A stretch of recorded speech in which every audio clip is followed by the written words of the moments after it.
Badan Pertahanan Sipil Gaza melaporkan serangan udara Israel pada Minggu waktu setempat menewaskan sedikitnya 8 orang termasuk 5 anak-anak di Khan Younis. Serangan tersebut mengenai sebuah rumah dan tenda yang menampung para pengungsi. Padahal warga Palestina saat ini sedang merayakan hari pertama Idul Fitri. Serangan itu terjadi pada saat gencatan senjata antara Hamas dan Israel. Sebelumnya pada 18 Maret Israel melanjutkan serangan udara dan daratnya di Gaza, menghentikan ketenangan sementara yang tercipta sejak gencatan senjata Gaza.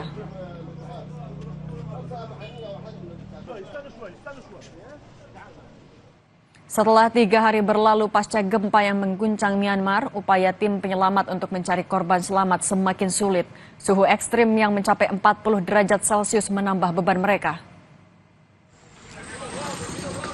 Banyak warga yang memilih untuk tidak kembali ke tempat tinggal mereka, melainkan bertahan di luar ruangan atau di tenda darurat. Gempa berkekuatan magnitudo 7,7 yang mengguncang dekat Mandalay pada Jumat sore mengakibatkan lebih dari 1.700 jiwa meninggal. Cuaca panas yang menyengat telah mempercepat proses pembusukan jenazah korban sehingga menyulitkan identifikasi.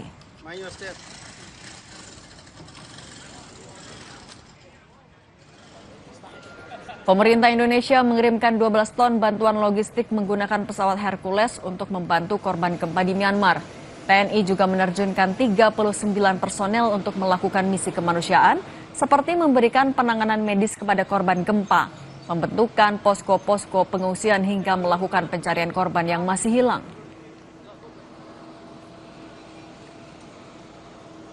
Sekitar 12 ton ya, bantuan dari Bapak Presiden. Ya, ada beberapa tenda, kemudian juga makanan, ya, kemudian selimut, ya, dan juga bantuan dari BNPB. Ya, hari ini juga ada berapa yang diberangkatkan. Informasi menarik lainnya akan hadir usai jeda. Tetap bersama kami di Kompas Petang.